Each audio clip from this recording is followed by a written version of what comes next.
Welcome to Ancient Blueprint.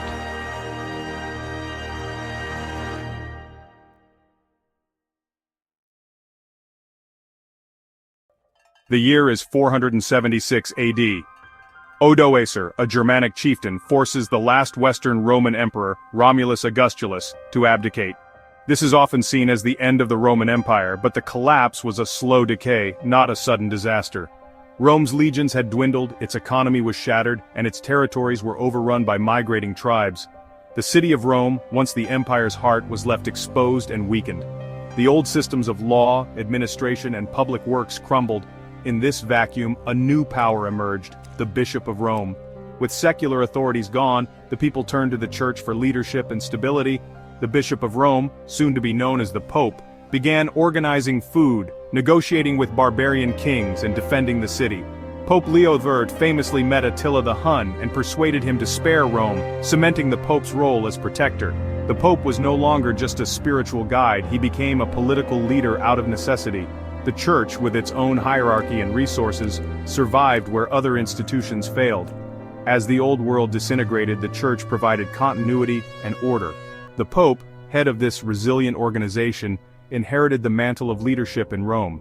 He became the new father of the city, a title once reserved for emperors. The spiritual leader was transforming into a temporal prince. The papacy was rising from the ruins of empire. Titles carry history, and none more so than Pontifex Maximus. Once the chief priest of Rome's pagan religion, the title was held by emperors as a symbol of ultimate authority.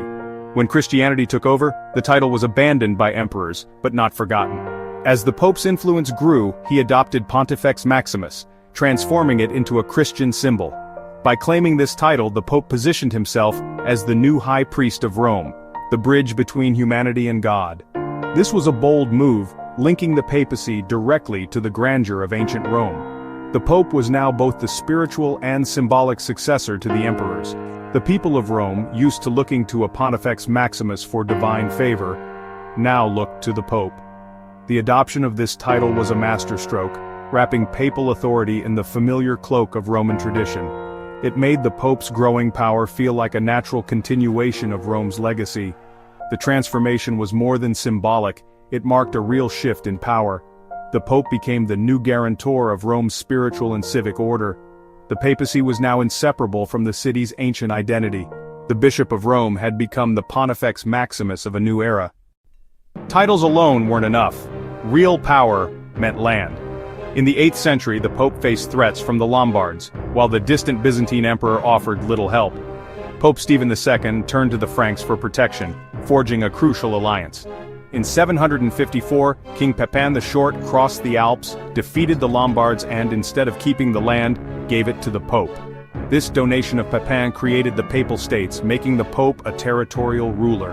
The Pope now governed cities, collected taxes, and commanded armies. The papacy became a kingdom, the patrimony of St. Peter, stretching across central Italy. The Pope was now a prince among princes, entangled in the politics and wars of medieval Europe.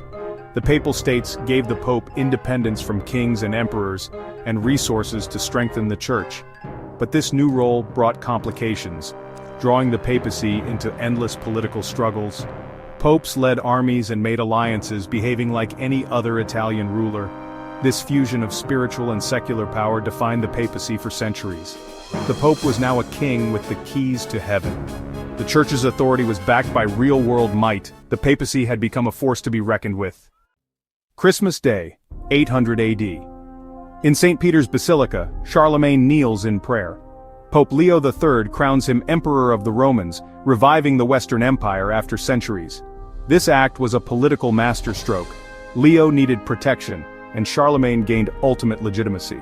The Pope claimed the right to create emperors, shifting the source of imperial authority from Rome's Senate to God's representative on earth. For Charlemagne, the title connected his rule to Rome's legacy and placed him on par with the Byzantine emperor. The coronation set a precedent. The imperial crown was now in the Pope's gift. This created a powerful alliance between the spiritual and secular heads of Christendom. The emperor protected the Church, the Pope granted legitimacy. This relationship, though often tense, shaped European politics for centuries. The Pope was no longer just Rome's ruler, he was the maker of emperors. The papacy's influence now reached across all of Western Christendom. The balance of power had shifted forever. The Pope's authority was now truly imperial. Charlemagne's coronation set a tradition to be emperor. One needed the Pope's blessing. The Holy Roman Empire's rulers had to journey to Rome for their coronation, a perilous and symbolic undertaking. The ceremony reinforced the idea that imperial power came from God through the Pope. This gave the papacy immense leverage. Popes could delay or deny coronations to extract concessions. The emperor, the most powerful secular ruler, was forced to seek the Pope's approval. This dynamic created a constant power play between the two. The two swords theory emerged. The Pope wielded spiritual authority, the emperor temporal power. But the coronation ceremony suggested the Pope's authority was supreme. For centuries, the road to power in Europe ran through Rome. The Pope was the gatekeeper to the imperial crown. Spiritual authority now overshadowed secular might.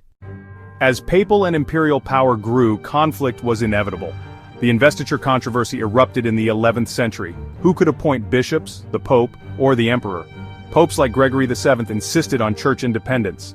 Emperors saw bishops as vital political allies. Gregory VII excommunicated Emperor Henry IV, stripping him of authority and sparking rebellion. Henry's dramatic penance at Canossa, standing barefoot in the snow, symbolized papal supremacy. Though Henry regained power, the image of an emperor begging the Pope sent shockwaves across Europe. The papacy had proven it could humble even the mightiest rulers. The struggle continued for decades, but the Church emerged stronger. The Pope's spiritual authority could bring emperors to their knees. The balance of power had shifted decisively. The papacy's supremacy was now undeniable. The Pope was the true arbiter of power in medieval Europe. When Rome's empire fell, its roads and aqueducts decayed, but its systems of law and administration endured. The Catholic Church became the preserver of this Roman legacy, adapting its structure for a new era. The Church's hierarchy mirrored the old Roman provincial system with the Pope at the top. Archbishops and bishops governed regions and cities, creating a clear chain of command. Latin remained the Church's official language, reinforcing its Roman roots. The Church also preserved Roman law, developing canon law to govern everything from sacraments to marriage. Church courts were often more just than secular ones, providing a unifying legal framework. The papacy's adoption of Roman systems gave it unmatched administrative power. The Church's literate bureaucracy managed complex affairs across Europe. The Pope was not just a spiritual leader, but the head of a vast international organization. The papacy became a spiritual empire built on Rome's enduring foundations. Among the papacy's claims to power, one document stands out: the Donation of Constantine. This 8th century forgery claimed Emperor Constantine gave the Pope supremacy over all Christendom and control of the Western Empire. The document justified papal authority and the existence of the Papal States. For centuries, popes used it to bolster their claims against kings and emperors. The donation was accepted as genuine until the Renaissance, when it was exposed as a fake. Yet, for over 700 years it served its purpose, providing a legendary foundation for papal power. The Pope's authority was rooted in both faith and supposed imperial grant. The document's myth shaped medieval Europe's political landscape. The papacy's claim to be Rome's true heir was strengthened by this audacious forgery. The Pope ruled by divine and imperial right, at least on paper. Today, the Pope no longer rules a kingdom, but his role as a spiritual emperor endures. The Papal States are gone, replaced by the tiny Vatican City, yet the Pope's influence remains global. The papacy is a living link to Rome's imperial past, commanding the loyalty of over 1 billion Catholics. The Pope still holds the title Pontifex Maximus, and the Church's administration echoes ancient Rome. Latin endures in rituals and documents, and the Pope's words reach the world from St. Peter's Basilica. His authority based on faith and tradition is more absolute than any emperor's.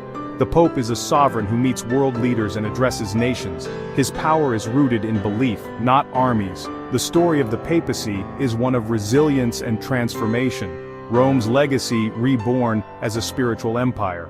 In the heart of the Eternal City, the Pope stands as the final Roman emperor, a living symbol of 2,000 years of history. Thank you for watching Ancient Blueprints. Help us to grow our channel and bring ancient knowledge into the modern world. To help us grow, please like the video and subscribe to our channel. Feel free to comment below and let us know. What are you most curious about?